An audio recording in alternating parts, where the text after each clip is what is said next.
me being a very logistical person, I sit down and in my mind, I'm just calculating, right? I'm just like, okay, so how much money did he just make? And I think it was like a $5,000 coaching program or something like that. So it's not quite what I was offering back then, but similar. Mm.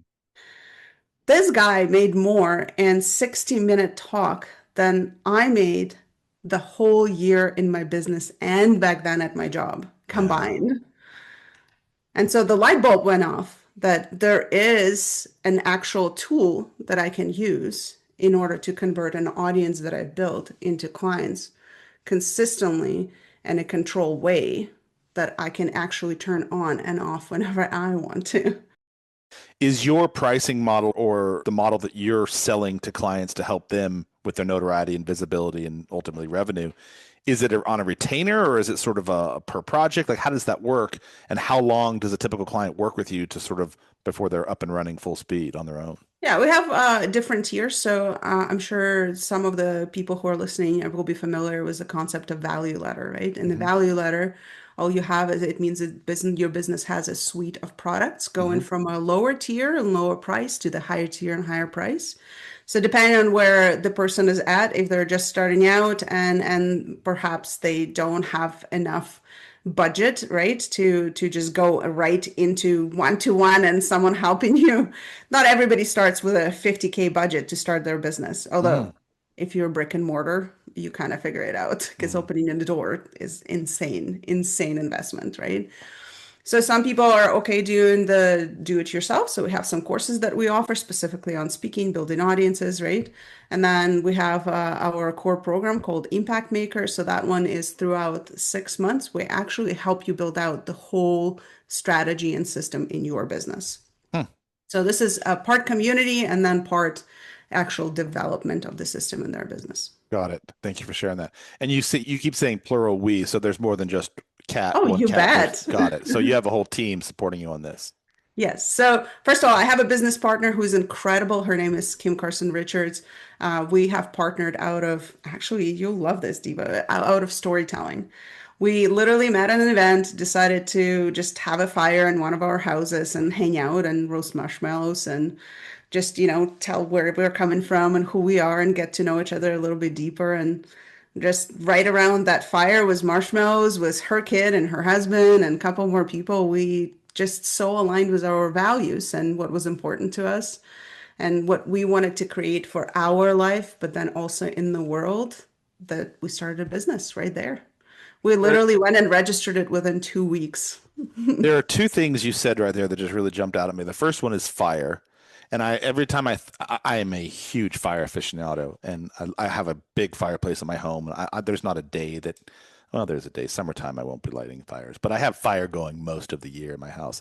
And there's something cathartic about just sort of sitting, and there's something medical and like sort of human about this idea. But the idea of storytelling itself, I always had this picture of how humans originally connected was around this idea of a fire, different indigenous tribes crossing paths accidentally or maybe on a hunt or whatever, and then sharing the meal around a fire and swapping stories and changing stories. And sort of like that's how sort of the evolution of humanity began in my mind. But anyway, so it's fantastic. But the other piece I want to touch on, you just said something that really jumped out at me, is that you and your partner sitting around this fire, sharing and swapping stories, and how you were in a values alignment, which is really a fantastic piece. It's one of the core parts of some of my programs is I don't think a lot of people have ever done any values work to truly, Oh man. really understand what they believe in. And this is my journey, and I won't go too far in it because this is about you, but I was just writing a whole story on this for a magazine I'm being featured in on how I got into branding. And it really centered around this idea of photography first, but I realized I was a storyteller. And then when I was starting to tell people stories just with not just my camera, I started to realize that I didn't actually know my own story very well. Like I knew like, you know the nuts and bolts of it, but you never really go deep down the rabbit hole to unpack things, right? And it wasn't until I started doing that work on myself, sort of this inner engineering and unpacking all the subtleties and nuances of my life, that I realized I didn't really know what I stood for in my life. I was just sort of on a treadmill. Went to college, graduated, jumped into the workforce, worked 15 years, yada yada yada. But so now fast forward to where I'm today, and I every new client I start a retainer with, we first go through a very very deep values process. so that we can really understand how they show up in the world. What do they believe? What are the things that what's their line in the sand? So can you talk a little bit about that? Because I'm assuming by the fact that you said that you've kind of gone through this yourself. How important are values in literally everything you do? If you don't have clarity on your values, you don't have a business. Mm, It's just as simple as that. I always look at it as the one thing that drives me when I don't have a drive, or I'm down, or I'm sick, or I'm out, or whatever it is, right? Is my values. hmm Because at the end of the day, it's not optional for me to have something different. I'll give you a very specific example. I think the audience will really appreciate that. One of the core values that Kim and I share is the flexibility and freedom. mm, So for us, and freedom in all senses, time, money, right? Like all location, all of those things. I would never go build in a business that locks me in the office, doesn't make me enough money, and keeps me on schedule. That's just mm. against that one core value. It's against all of that. And so knowing that, me having a business, I actually just posted on my Instagram this morning I went for a coffee with a friend this morning Mm. just because I wanted to, where normal people, I mean, the typical job, right, would keep you in going to a job place in the hours. And I just went and decided I want to have a coffee with a friend this morning. I love that. And me having a business and building it in the way that I want to, aligned with the values that I have, allows for me to do that and not feel stressed, confused, Yeah. stressing my team, or having any kind of strain at all. I can just go do it and then come back and still be in business and still making money. I have this really cool necklace that I had custom made for me, and on it is the North Star, and behind Mhm. it are my values. And I always sort of equated values with having a roadmap to your North Star and sort of like a reminder of these are the things that I believe in. So when it comes down to decision making or analysis or paralysis analysis, or if you will, what are my values and what do I believe in and how do these stack up and align with them? So it's really important. I had a really funny, interesting story I'll share with you. Thank you for sharing your story. I work out in the gym every morning, and after the gym, I usually go to the dry sauna. And this morning, I've turned my dry sauna into this philosopher's stone where all the guys that are in there, we have these sort of really cool conversations now, not like stupid bullshit anymore.